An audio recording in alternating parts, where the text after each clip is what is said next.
it's time for the best local sports team in Jacksonville. This is Action Sports Jax, sponsored by Renewal by Anderson, your window and door replacement experts. The cornerback, that's going to be the guy you're reading. If he stay on the post, you got your corner. One more time.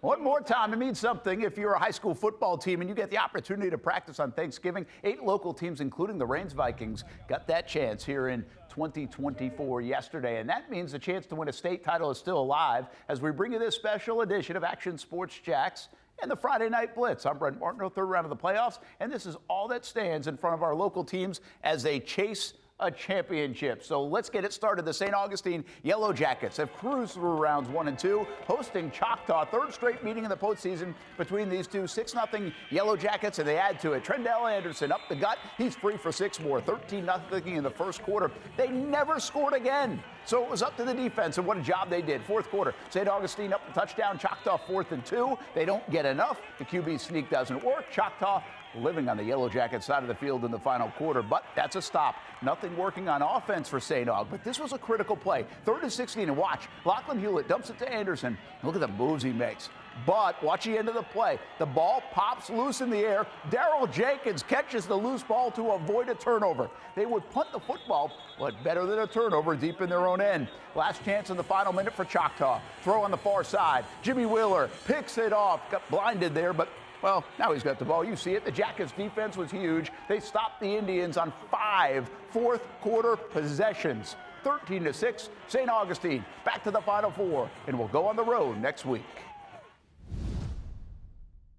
We certainly made it hard on ourselves, and that's a credit to them. That's a team that like this was like real high school football tonight. You know, there's some all-star games taking place around the state tonight. This was a real high school football game, and I have a lot of respect for Choctaw and Coach Beasley, and nothing comes easy against them, and so it's a credit to them that they kept the pressure on that way, and you know, yeah, for our defense to continue to answer is so impressive, and I couldn't be more proud of them, and you know, thought this could potentially be a night where they had to do that, and they sure did it. How long was that fourth quarter? You know, it was. Is it over? It was long. You know, I've seen a lot of crazy quarters in 20-plus years, and that was one of them for sure. And I tell you, a lesser team would not be standing here winning that game. Sometimes you just got to win with guts and fortitude, and those kids are regional champions because of it.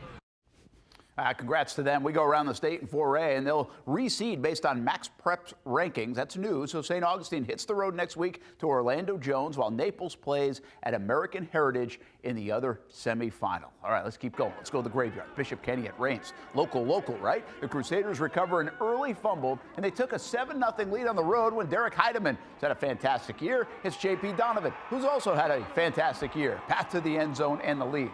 The Vikings respond quickly with a pair of touchdowns to get out front. This is the second one. T.J. Cole to Zion Butler. Jukes the defender, reaches across the goal line for 6. Rainy first half, and that might have been a factor on this. Ball is on the turf, and after a scramble, King Massey falls on it for the Vikings. That would lead to another touchdown. Later in the second quarter, handoff to Darius Washington. Cole knew it right from the start. Easy touchdown. Then just before the half, more Vikings defense. You can see the score. They're starting to pile it on. Massey had the fumble earlier. How about a pick 6 this time around? Reigns all over BK tonight, 44-15. Nice season for BK. The Vikings not done yet. Here's Action Sports Jax, Stuart Weber. Catching up with head coach Donovan Maslin, and coach, this was a pretty comprehensive performance by your guys. Yes, sir. Made a couple mistakes early. They scored first, and then after that, your team really just clicking on all cylinders. So it's all about, you know, situational football. So we put our kids in situations where, you know, the adversity is going to hit, and how are we going to respond as a team. So, you know, we never phased. We was always confident in what we were able to do. So, you know, the kids just responded at a high level, offensively and defensively, and it showed tonight. So I'm really excited for them. How big was the running game for you guys? I mean, you started the whole first half. It's raining. You you want to make sure you're keeping your footing, you're keeping the ball. You really turn to Tadarius and TJ to take care of it and move it down the field. Yeah, definitely. We challenged our offensive line this week. We wanted 200 yards for Tadarius this week. We challenged them with a whole chicken meal, but they did a very good job of staying confident, staying true to their technique, and creating a line of scrimmage where TJ and Tadarius and the running backs can run. What's it mean to know that 1 week from now you'll be right back here at Earl Kitching Stadium with a chance to go to the state final? It means that we're trying to continue the legacy at Rains High School, continue the tradition, the winning attitude, the winning mindset. The kids already know you win, you win. So it's nothing more motivational that you need to hear than that. So. And now they get to celebrate in the background. Coach, congratulations. Enjoy it, and we'll see you next week. Yes, sir. All right, at Rains High School, Stuart Weber, let's send it back to you. Coach, I can be motivated on this show here for a whole chicken meal as well. It'll be the Booker Tornadoes in the next round for Rains. They top Boca Ciega 42-6. Miami Northwestern versus O'Galley on the other side of the bracket. Rains would host no matter who. You right? Y'all good? Another chapter added to this great rivalry here. UC and Trinity for a spot in the Final Four. First quarter, home team up a touchdown. Arion Guyton takes the handoff, bounces off defenders, gets into the end zone, give Trinity a 13-point lead. Second quarter, UC responds. Josh Bruton, and he's been really good the second half of the year especially. He takes a handoff along the left side into the end zone to get a UC within a touchdown. 13-6, 3 minutes to go in the first half. Trinity in the red zone with less than 30 seconds to go. Uriah Kagwimble put an immediate halt to the Conquerors' drive. With a red zone pick, Trinity defense keeps a couple of UC trick plays out of the end zone. Score remains 13-6 as we hit the halftime horn. Third quarter. Guyton again. This time he goes full throttle up the middle and into the end zone. Big dude. Conquerors up 20-6 in the third quarter. Fourth quarter. Nate Bennett. Angry. Bruising. Violent. Spinning. Run into the end zone, and he finishes it off with some friends. Trinity Christian up 27-6 for good. The Conquerors, your Region 1 1A champions. Here's Marcel Robinson. This was supposed to be a rebuilding year for Verlin Dorminey. I'm here with Victoria's head coach Verlin Dorminey, and who else we got here? This is Mary Kate Alice Reber, the only granddaughter. Only? I mean, she's the best one, right? She is. She's the only one out of 7. There's 6 boys and 1 girl. Well, speaking of the best ones, this win is the best one because it's the latest one, but, I mean, it's got to feel a little good to dominate a game like that, especially against University Christian. Absolutely. I mean, of course, they're your rival. You play them every year, and that's why we have played them every year, but, it's just a big crosstown rival that, kids just enjoy playing, and it's a lot of emotion and a week of emotion in preparing for this game. And for them to come out and just dominate the game like they did, I mean, they truly did just dominate the game, and we're proud of them. You guys have really sort of kind of figured some things out, found some guys and some things that they can do well. What did you learn about your team tonight, and I guess the past few games that have kind of given you this sort of look like, all right, we might have something here? Now, our kids are just growing up. They're getting better each week. I mean, like I told the guys before, we got on the bus after a Hawthorne preseason game. I thought, oof, we'd be lucky to win 3 ball games, And then now they're 10-4, and they've gotten better each week. You know what? They play the game like it's supposed to be played. They play it violent. They get after it. They come to tackle, and then our offense has gotten better and better. Job's not finished, but Region 1 1A champ sounds pretty good, though, right? Oh, absolutely. Hey, there's only 4 teams left, right? That's right. We're one of them. We're excited to be there. That's right. You're one of them. Hey, that's head coach Verlin Dorminey. Trinity Christian, your winners tonight, 27-6 over rival University Christian.